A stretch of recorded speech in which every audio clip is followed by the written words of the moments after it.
I called in at the Wooden Boat Centre Tasmania in Franklin, south of Hobart, after the 2023 Australian Wooden Boat Festival. They've been in a magnificent location on the Huon River for 30 years. Leading shipwright manager Cody Horgan showed me a bit of what they're on about.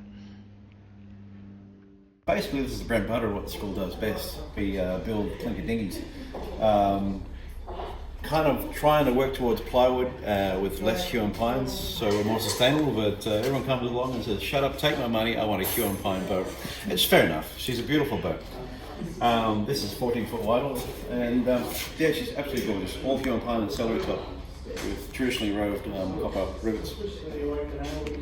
We tend to build between 3 to 4 of these a year, sometimes even more.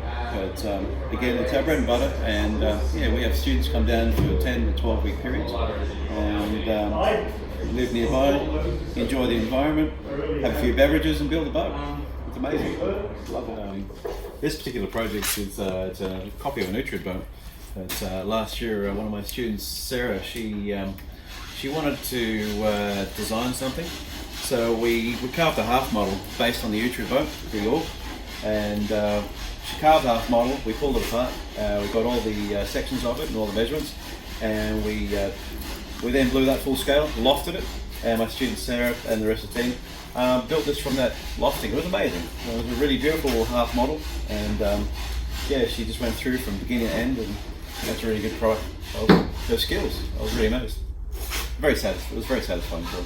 So 6 years ago now, at the last boat show that happened before COVID, the Americans came over from Northwest School of Boatbuilding. They brought 2 frames, 2 building stocks, one with a half-finished boat and one unfinished.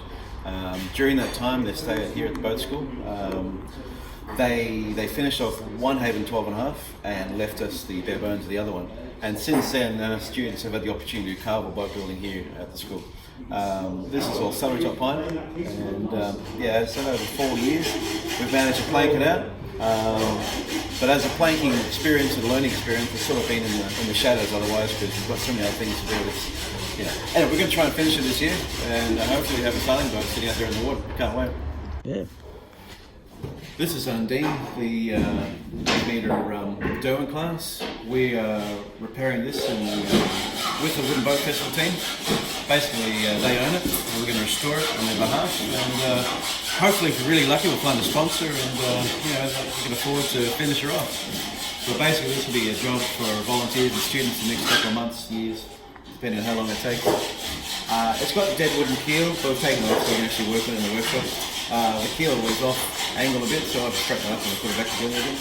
But she's a beautiful hull. She originally had an extra 3 planks and a bit of an edge shear, as ugly as all sin. And it was the best day when we cut all that off and exposed the boat underneath. The other great thing about this, the vessel had been extended an extra 1.5 foot. And to our luck and joy, the original transom was still inside. So when the old transom was cut off, it exposed the old one. It's great. We're hoping there's going to be a name on there so we can tell which particular Derwent class it was, but too old, crusty. But that's a Derwent class. This is Franklin 29. It's a Wolstenholme design. The school started as a project about 3 years ago when we were short of students and projects. We started this on spec to give prospective students something to build.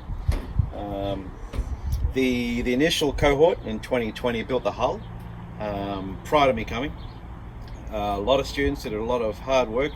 She's Western Red Cedar with fiberglass inside and out, so very sturdy design. Strip plank. Strip plank. Yeah. And then when the 2021 team came in and I started teaching in the boat school, we did the fit out. We did the window frames, the deck, and just everything else. Got the engine set up, shaft, and pretty much got it ready for the sail for being on the water.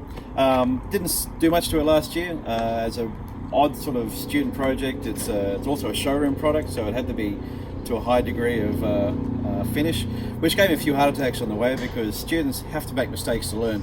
And they just couldn't make mistakes in this one, so it would kill me sometimes. But look, I had a lot of fun, and I couldn't wait for the year to be over in 2021. But as I said, we didn't touch much last year because she was pretty much finished. It was just eye for detail kind of work.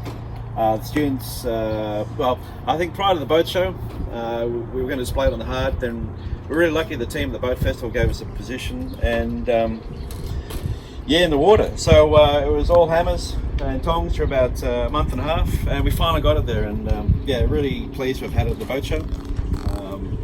Now we just need to sell it, and we'll be even happier again. But she's a fabulous display of what the school can do, what the students can do, and in modern construction techniques. And yeah, and she goes really quick, so that was a lot of fun bringing her back too. So 20 years ago, the students at the boat school would be, their main project would be constructing a Lyle Hess or a powerboat launch with solid timber, which was amazing. We'd do a 2-year diploma, and the students achieved so much, but within the 20 years since then, the capacity to get wood in those sort of sizes and dimensions is just so much harder, so much more expensive. So the school is pivoting towards restoration work, and these two examples are kind of where I think we need to head, so that the students of the future learn skills of carvel planking restoration on something like a cray boat here. For example, the cray boat used to have a wet well here. Our team last year, led by Hannah, removed all the planks from the wet well. Were full of holes. We removed the planks, replaced them with solid timber, and we're we're about to start caulking the boat. She's a really good example of a cray boat from Bishno, and we hope to have her back in the water in a couple of months. This is a wet well. We've replaced all the planks in here and moved the engine forward. The idea being that this was a perfect engine room and to balance the boat a bit better. But down here and after the vessel, we've got the opportunity to have a lot more room for tanks, water and whatnot. I've got all the blankets here and the hoses. Over summer when it was really hot, we were pumping salt water from the river into the boat and flooded them. And it was amazing how well she sort of closed up. A lot of tourists asked if we had a water leak actually. It was pretty funny. We're putting a very modern skylight up here. We're just in the middle of that. Would never have had a skylight, but as a comfortable boat, it's nice to have a bit of headroom and fresh air.